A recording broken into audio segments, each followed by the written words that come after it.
بسم اللہ الرحمن الرحیم الحمد للہ رب العالمین والصلاة والسلام علی رسولہ الکریم وعلی آلہ واصحابہ اجمعین وعلی کل من تبعہم بإحسان الی یوم الدین۔ اما بعد، میرے محترم بزرگوں، دوستوں اور بھائیوں، السلام علیکم ورحمۃ اللہ تعالی وبرکاتہ۔ اللہ تبارک و تعالی نے ہمیں رمضان کا مہینہ عطا فرمایا اور اب شوال کا مہینہ شروع ہو چکا ہے اور اس کے 10 دن گزر گئے ہیں۔ اس میں 2 باتیں اس وقت عرض کرنی ہیں۔ ایک یہ کہ رمضان کے مہینے میں اللہ تبارک و تعالیٰ کے فضل و کرم سے ہر مسلمان کو، چاہے وہ کتنا ہی اپنے اعمال میں گیا گزرا ہو، اللہ تعالیٰ کی طرف رجوع کرنے کی توفیق ہو جاتی ہے، روزہ رکھنے کی، تراویح پڑھنے کی توفیق ہو جاتی ہے، اور اس کے نتیجے میں بندے کا رابطہ اپنے اللہ سے عام دنوں کے مقابلے میں زیادہ مضبوط ہو جاتا ہے۔ رمضان گزرنے کے بعد اس رابطے کو قائم رکھنے کی ضرورت ہے۔ ایسا نہ ہو کہ رمضان گیا تو پھر اللہ تعالیٰ کے ساتھ تعلق بھی چلا گیا، بلکہ اس کو قائم رکھنے کے لیے میں نے پچھلے جمعہ میں عرض کیا تھا کہ کچھ نہ کچھ ایسے معمولات اپنی شب و روز کی زندگی میں جاری رکھنے چاہیے جن سے اللہ تعالیٰ کے ساتھ تعلق قائم رہے۔ جو فرائض و واجبات ہیں وہ تو اپنی جگہ ہیں، لیکن تھوڑی سی تلاوت روزانہ اور جو مسنون دعائیں ہیں جو مختلف اوقات میں رسول کریم صلی اللہ علیہ وسلم تلقین فرمائی ہے، ان کو وقت پر مانگنے کا اہتمام، اور اس بات کی فکر کہ کوئی گناہ سرزد نہ ہو، ان چیزوں کا اہتمام کرے آدمی تو پھر جو تعلق اللہ تعالیٰ کے ساتھ قائم ہوا تھا وہ انشاءاللہ باقی رہے گا اور رفتہ رفتہ مستحکم اور مضبوط ہوگا۔ ایک پیغام تو یہ دینا ہے، میں خود اپنے آپ کو اور اپنے واسطے سے آپ حضرات کو دینا چاہتا ہوں۔ دوسری بات یہ ہے کہ یہ شوال کا مہینہ اشہر حج کا پہلا مہینہ ہے۔ قرآن کریم نے ہمارے اوپر جو 5 فرائض عائد کیے ہیں، ان میں نماز، روزہ، زکوٰۃ اور حج، جو ارکان اسلام کہلاتے ہیں، اسلام کے ستون۔ نبی کریم صلی اللہ علیہ وسلم نے فرمایا کہ اسلام کی بنیاد 5 چیزوں پر ہے۔ ایک، اللہ کی توحید کا اور رسول کریم صلی اللہ علیہ وسلم کی رسالت کی شہادت دینا، دوسرے نماز قائم کرنا، تیسرے زکوٰۃ دینا اور رمضان کے روزے رکھنا، اور 5ویں حج۔ تو حج بھی ارکان اسلام میں سے، اسلام کے ارکان میں سے ہے، اور اسی طرح فرض ہے، جن لوگوں کے اوپر فرض ہوتا ہے اسی طرح فرض ہے، جیسے نماز فرض ہے، جیسے روزہ فرض ہے۔ اور حج کے لیے اللہ تبارک و تعالیٰ نے یہ 3 مہینے مقرر فرمائے ہیں۔ قرآن کریم میں الحج اشہر معلومات، حج جو ہے وہ متعین مہینوں میں ہوتا ہے، اور متعین مہینوں کی تفسیر رسول کریم صلی اللہ علیہ وسلم نے فرمائی کہ شوال و ذو القعدۃ وذو الحجہ، یہ 3 مہینے ہیں، شوال، ذو القعدہ اور ذو الحجہ۔ اگرچہ حج کی عبادت تو ذو الحجہ کے پہلے عشرے میں پہلے اور دوسرے عشرے میں ادا کی جاتی ہے، لیکن ان کو اشہر حج اس لیے کہا جاتا ہے کہ اگر کوئی آدمی شوال ہی سے احرام باندھ لے حج کا، جیسا کہ بعض پچھلے زمانے میں کئی مہینے لگتے تھے مکہ مکرمہ پہنچنے کے لیے، تو شوال سے ہی احرام حج کا باندھ سکتا ہے، اس لحاظ سے ان کو اشہر حج کہا گیا۔ تو یہ شوال کا مہینہ ان میں سے پہلا مہینہ ہے۔ تو اس میں بیان کرنا یہ مقصود ہے کہ حج کے فریضے کی اہمیت بسا اوقات لوگوں کے دل میں نہیں ہوتی۔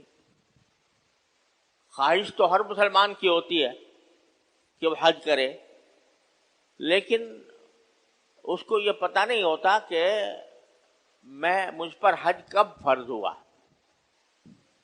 اور وہی سمجھتے ہیں کہ یہ حج جو ہے ایسا کام ہے کہ جب دنیا کے اور سارے دھندے نمٹ جائیں تو اس کے بعد پھر ہم حج کا ارادہ کریں گے یا حج کی کوشش کریں گے۔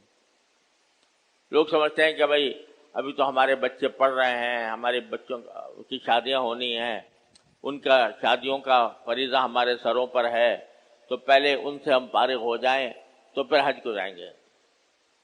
کوئی سوچتا ہے کہ بھئی میرا اپنا ذاتی مکان نہیں ہے، میں پہلے اپنا ذاتی مکان بنا لوں، بنانے کے بعد پھر میں کسی وقت حج کو جاؤں گا۔ غرض لوگوں نے اپنے اپنے طور پر حج کے لیے اپنے اوقات متعین کر رکھے ہیں کہ میں اس وقت حج کروں گا جب یہ ساری باتیں میری پوری ہو جائیں گی۔ یہ بتلانا اس وقت مقصود ہے کہ حج فرض ہوتا ہے۔ قرآن کریم نے صاف صاف کہہ دیا کہ وَلِلَّهِ عَلَى النَّاسِ حِجُّ الْبَيْتِ مَنِ اسْتَطَاعَ إِلَيْهِ سَبِيلًا، کہ اللہ کے لیے لوگوں پر فرض ہے بیت اللہ کا حج کرنا۔ کن پر؟ من استطاع الیہ سبیلا، جو حج کے لیے بیت اللہ کا سفر کرنے کی استطاعت رکھتا ہو، یعنی جس کے پاس اتنے پیسے ہوں کہ وہ سفر حج کا خرچ برداشت کر سکے۔ اور فقہاء کرام نے یہ بھی فرمایا کہ اتنا خرچ ہو کہ وہ خود سفر کا خرچہ برداشت کر لے، اور اتنا بھی ہو کہ جب وہ حج کو جائے تو اپنے جو اہل و عیال ہیں ان کے نفقے کا بھی انتظام ہو۔ یہ نہ ہو کہ خود تو حج کو چلا گیا اور بچے بھوکے مر رہے ہیں یا ان کے کھانے پینے کا انتظام نہیں ہے، بلکہ اپنے پیچھے اپنے اہل و عیال کے نفقے کا انتظام بھی حج فرض ہونے کی شرائط میں داخل ہے۔ جس کے ذمے یہ ہو گیا تو اس کے ذمے حج فرض ہو گیا۔ پہلے زمانے میں تو یہ ہوتا تھا کہ حج آدمی اپنے طور پر انجام دیتا تھا، پہلے جس سواری پر چاہے چلا جائے، جو راستہ چاہے اختیار کر لے۔ تو اس واسطے ہر ایک انسان کے اخراجات کا اس کے حساب سے تعین ہوا کرتا تھا۔ لیکن اب ہمارے زمانے میں حج کے لیے ضرورت ہوتی ہے حکومت کی مدد لینے کی، اور بعض اوقات اس کے لیے درخواست دینی پڑتی ہے۔ وہ درخواست منظور ہو جائے تو پھر حج کیا جاتا ہے۔ اور پھر ایک ہی راستہ ہے اس وقت، مثلا ہمارے ملک میں ایک ہی راستہ ہے حج کرنے کا، وہ ہے ہوائی جہاز کے ذریعے۔ کوئی شخص اگر خشکی کے ذریعے جانا چاہے تو اس کے لیے اس وقت ممکن نہیں ہے۔ کوئی شخص سمندر سے جانا چاہے تو پہلے سمندر سے بھی لوگ جایا کرتے تھے، ہم نے بھی سمندر سے حج کیا ہے، لیکن وہ اب راستہ موجود نہیں۔ ایک ہی راستہ ہے ہوائی جہاز سے جانے کا، اور اس کے لیے حکومت نے ایک معین رقم مقرر کر دیا کہ اتنی رقم دے گا آدمی تو حکومت اس کو اپنے انتظام میں لے کر جائے گی اور حج کرائے گی۔ وہ رقم متعین ہے۔ بعض پرائیویٹ حج بھی ہوتے ہیں تو وہ اپنے پرائیویٹ طریقے پر اپنے انتظامات کرتے ہیں، اس کی الگ قیمت، اس کی الگ اجرت مقرر ہوتی ہے. تو کم سے کم اگر اتنا انسان کے پاس پیسہ موجود ہو، چاہے وہ پیسہ نقدی کی شکل میں ہو یا زیور کی شکل میں ہو، اس سے عام طور پر بڑی غفلت رہتی ہے. صرف نقدی ہونا ضروری نہیں، اگر کسی کے پاس اتنا زیور ہے اپنی ملکیت میں کہ جس کی قیمت سے وہ حج کی جو فیس ہے حکومت کی مقرر کردہ، وہ اس سے پوری کر سکتا ہے اور اپنے پیچھے اپنے گھر والوں کا انتظام کر سکتا ہے، تو اس پر حج فرض ہو گیا. چاہے نقدی نہیں ہے موجود، لیکن زیور اتنا ہے کہ اگر اس زیور کو بیچا جائے تو وہ حج کی جو فیس مقرر کی ہے حکومت نے، وہ فیس اس سے ادا ہو سکتی ہے، تو اس پر حج فرض ہو. اور جب حج فرض ہو جائے تو پھر انسان کے ذمے یہ ضروری ہے کہ جلد از جلد اس فریضے کو ادائیگی کی طرف فریضے کو ادا کرے. جلد از جلد یعنی جس وقت حج فرض ہوا، جس وقت کسی شخص کے پاس اتنا پیسہ ہوا یا زیور ہوا کہ جس کے نتیجے میں وہ حج کر سکتا ہے، تو اسی وقت حج فرض ہو گیا. اب اگلے سال جب حج کا موقع آ رہا ہوگا، یا اگلے سال نہیں، بس اس کے بعد جب بھی موقع آ رہا ہوگا، اس کے ذمے حج کی ادائیگی فرض ہو گئی. اب انسان کیونکہ آج کل کے ماحول میں حکومت کے ذریعے جب حج کیا جاتا ہے تو اس کے لیے درخواست دی جاتی ہے، وہ درخواست میں کسی کا نام آتا ہے، کسی کا نہیں آتا، تو اس کا درخواست دے دینا فرض ہو گیا.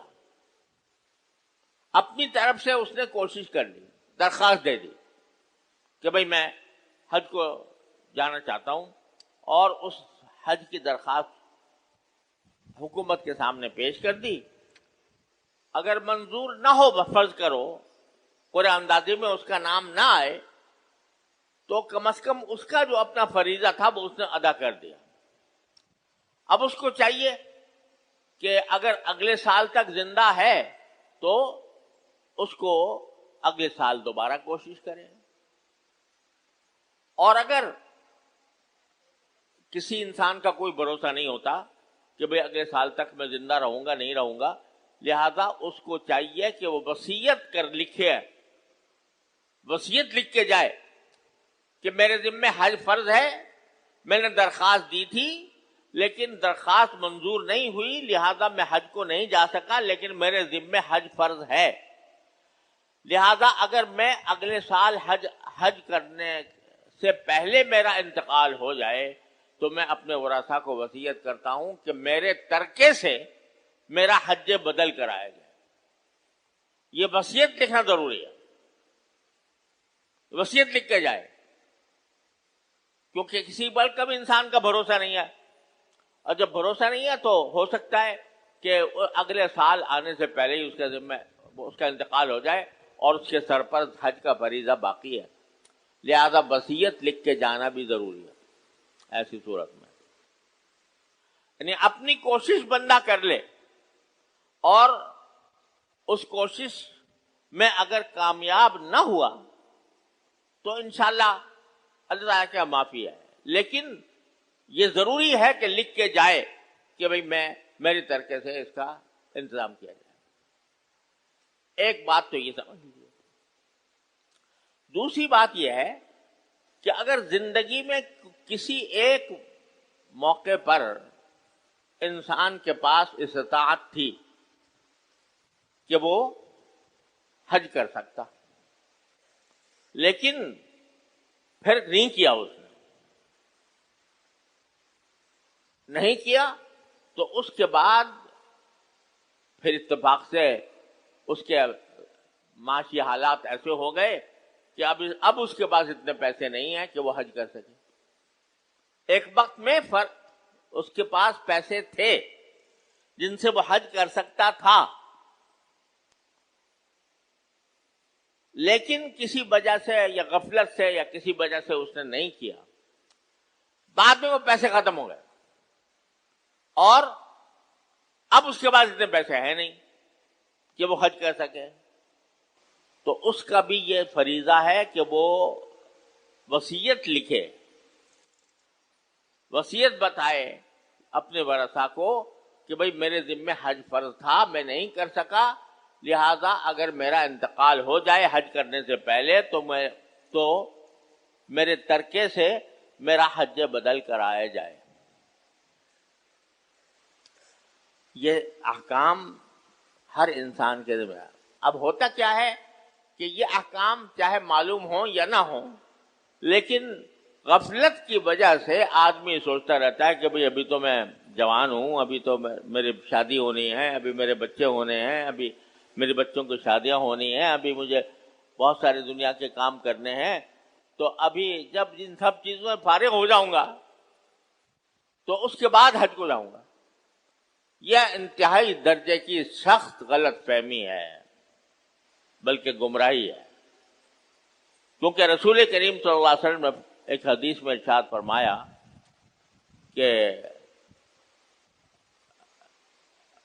اگر کسی شخص کو حج سے روکنے والی کوئی ایسی چیز نہ ہو جو اس کی ظاہری حاجت ہے، یا کسی حکومت نے اس کو نہیں روکا ہے، اور کوئی بیماری بھی نہیں ہے، اور وہ حج نہ کرے، حج فرض ہو گیا اور حج کے راستے میں کوئی رکاوٹ بھی نہیں ہے، نہ حکومت کی طرف سے نہ عام لوگوں کی طرف سے، اور نہ کوئی بیماری ہے، اور وہ اسی حالت میں اگر مر گیا فَلْيَمُتْ إِنْ شَاءَ يَهُودِيًّا أَوْ إِنْ شَاءَ نَصْرَانِيًّا، یہ الفاظ ہے کہ جو شخص اس حالت میں حج کے بغیر مر جائے تو چاہے اللہ کو کچھ پرواہ نہیں ہے، وہ یہودی بن کے مرا یا نصرانی بن کے مرا۔ اتنی سخت وعید نبی کریم صلی اللہ علیہ وسلم نے ارشاد فرمائی۔ لہذا یہ اپنے منصوبوں کو جو تم نے بنا رکھے ہیں کہ بھئی پہلے شادیاں ہوں گی اور پھر مکان بنے گا اور فلاں فلاں کام ہوں گے، تب اس کے بعد کہیں حج کو جائیں گے، یہ انتہا درجے کی گمراہی کی بات ہے۔ جب فرض ہو گیا تو فرض ہو گیا، پہلا کام وہی کرنا ہے۔ باقی اللہ تعالیٰ کا فضل و کرم سے ایسا ہوتا ہے کہ حج کے اوپر خرچ کرنے کی وجہ سے کوئی آدمی آج تک دنیا میں فقیر نہیں ہوا، کہ بھئی چونکہ حج پہ چلا گیا تھا اور حج پہ پیسے خرچ کر دیے تھے، لہذا وہ مفلس ہو گیا، قلاش ہو گیا، اس کے کھانے کو پیسے نہیں رہے۔ ایسا کبھی بھی نہیں ہوتا۔ اللہ تعالیٰ کے فضل و کرم سے حج کی برکت یہ ہوتی ہے کہ انسان کے مال میں بھی وسعت اللہ تعالیٰ عطا فرماتے ہیں۔ لہذا یہ خیال دل سے نکالنا چاہیے اور اپنی کوشش پوری کر لینی چاہیے کہ میں اس فریضے سے اللہ تعالیٰ مجھے سبکدوش فرما دے۔ اور یہ حج کا فریضہ ایسا ہے کہ اللہ تعالیٰ نے اس میں خاص شان رکھی ہے عبادت کی۔ یہ عاشقانہ قسم کی عبادت ہے۔ یہ اللہ تعالیٰ کے ساتھ انسان کے تعلق کو مضبوط کرنے کے لیے ایک بہترین راستہ ہے، عاشقانہ عبادت ہے۔ یعنی ایسے ایسے کام اس میں بندہ کرتا ہے کہ جو عقل میں نہیں آتے۔ بیت اللہ کے گرد گھوم رہا ہے، دو پہاڑیوں کے درمیان بھاگ رہا ہے۔ بھئی کیوں بھاگ رہے ہو؟ بھاگنے کا کوئی مقصد ہوتا ہے؟ کیوں بھاگ رہے ہو؟ جی بس اس لیے بھاگ رہا ہوں کہ میرے اللہ نے کہا ہے اور مجھے کچھ نہیں چاہیے۔ سامنے پتھر لگا ہوا ہے، اس کے اوپر کنکریاں مار رہے ہیں۔ بھئی کنکریاں کیوں مار رہے ہو؟ باقاعدہ اس کے لیے اہتمام کر کے مزدلفہ سے کنکریوں کا گٹھا جمع کیا جاتا ہے تاکہ وہاں سے جا کر ماریں گے۔ اور ساری مخلوق 22-25 کروڑ انسان عقل مند اور دانش مند، جس کو دیکھو وہ جا کے وہ کنکریاں چن رہا ہے اور کنکریاں چن کے اس بات کا انتظام کر رہا ہے کہ کل کو جا کے اس پتھر پہ ماروں گا۔ پتھر کے جڑ میں ماروں گا. بھائی کیوں کر رہے ہو یہ کنکریاں؟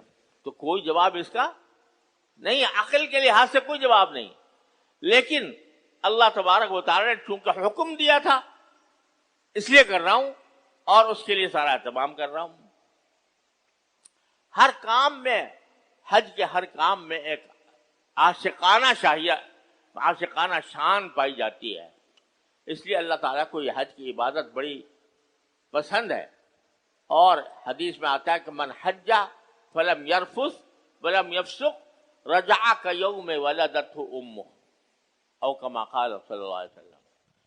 جو شخص حج کرے اور اس حج کے اندر کوئی فحش کام نہ کرے اور کوئی گناہ کا کام نہ کرے، تو واپس جب آئے گا تو ایسا پاک ہو کر آئے گا جیسا کہ آج اس کی ماں نے اس کو پیدا کیا. جب بندہ ماں کے پیٹ سے پیدا ہوتا ہے تو اس کا اعمال نامہ بالکل سادہ ہوتا ہے، اس پر کوئی گناہ کا دھبا نہیں ہوتا. حج کرنے کے بعد نبی کریم صلی اللہ علیہ وسلم فرماتے ہیں کہ انسان کا سارا نامہ اعمال جو ہے وہ بالکل سادہ ہو جاتا ہے، جیسے اس نے کچھ گناہ کیا ہی نہیں تھا. اتنے عظیم فضائل حج کے اللہ تعالی نے عطا فرمائے ہیں. لہذا یہ مہینہ شوال کا یا اشہر حج کا آغاز ہے، اور اس میں ہر انسان کو اپنے حالات کا جائزہ لینا چاہیے. جو معیار میں نے بتایا ہے اس معیار کے مطابق اگر حج انسان کے ذمے فرض ہو گیا ہے تو بس پہلا کام اس کا یہ ہونا چاہیے کہ میں جلد از جلد اس فریضے کو ادا کرنے کے لیے کوشش کروں، اپنی کوشش کروں. درخواست دینی درخواست دے دے. اور اگر کوئی ایسا عمل کرنا ہے کہ جس کے ذریعے درخواست کے بغیر، جیسے پرائیویٹ حج ہوتے ہیں، تو وہ پرائیویٹ حج کی اس کے اندر درخواست دینے کی ضرورت نہیں ہوتی. خود پرائیویٹ لوگوں سے رابطہ قائم کر کے ان کے ساتھ حج کیا جا سکتا ہے. اس کی بھی مختلف قیمتیں ہوتی ہیں، بعض میں کم ہیں بعض میں زیادہ ہیں. تو اس کی معلومات کر کے جس پرائیویٹ گروپ کے ذریعے حج کرنا ممکن ہو آدمی اس کی کوشش کرے. یہ سمجھنا کہ بھئی یہ حج جو ہے یہ تو بڑھاپے کا زمانے کا بات، جب بوڑھا ہو جائے گا تب حج کریں گے، یہ بالکل زبردست شیطان کا دھوکہ ہے. اصل بات تو یہ ہے کہ حج عبادت ہی جوانی کی عبادت. حج ایک ایسی عبادت ہے جس میں مشقت اٹھانی پڑتی ہے. اللہ تبارک و تعالیٰ نے جو عظیم اجر و ثواب حج پر رکھا ہے وہ ایسے ہی نہیں بیٹھے بٹھائے نہیں مل جاتا. کتنا ہی آدمی راحت و آرام کا انتظام کر لے حج کے اندر، لیکن حج میں اس کو مشقت تو ہونی ہی ہونی ہے ہر قیمت پر. کہیں نہ کہیں جا کر پھنسے گا، کہیں نہ کہیں جا کر مشقت ہوگی. ہزار انتظام کر لیے گاڑیوں کے بھی اور جہازوں کے بھی اور سب لاریوں کے بھی اور کھانے پینے کے بھی، لیکن وہاں جا کر بعض اوقات سارے جتنے انتظامات کیے تھے وہ سارے انتظامات المیہ فیل کر دیتا ہے. میں کہا کرتا ہوں وہاں پر کہ جب آدمی بس میں سوار ہوتا ہے عرفات سے جانے کے لیے، مزدلفہ جانے کے لیے، تو ایک مغرب نماز ابھی پڑھی بھی نہیں اور مغرب غروب آفتاب ہوتے ہی نکلنا شروع ہو گیا. حکم یہ ہے کہ عشاء کی نماز وہاں جا کے مزدلفہ میں پڑھو اور اس کے اندر جب مغرب اور عشاء دونوں جمع کر کے پڑھو. اب بس میں بیٹھے ہیں تو میں کہا کرتا ہوں نہ بس چلتی ہے نہ بس چلتا ہے، تو نہ وہ بس جو ہے وہ جا کے رک گئی کہیں ٹریفک میں کسی چیز میں. اب بیٹھے ہیں، چاہے لاکھ پتی کروڑ پتی انسان ہو وہ بیٹھا ہوا ہے اسی انتظار میں کہ کسی طرح میری بس چلے تو آگے بڑھوں گا. اب بس اوقات وہ چل کے ہی نہیں دیتی تو پیدل ہی جانا پڑتا ہے، اور پیدل چلنا پڑتا ہے پتھروں کے اوپر اور ناہموار راستوں کے اوپر. تو مشقت تو حج کا ایک لازمی حصہ ہے.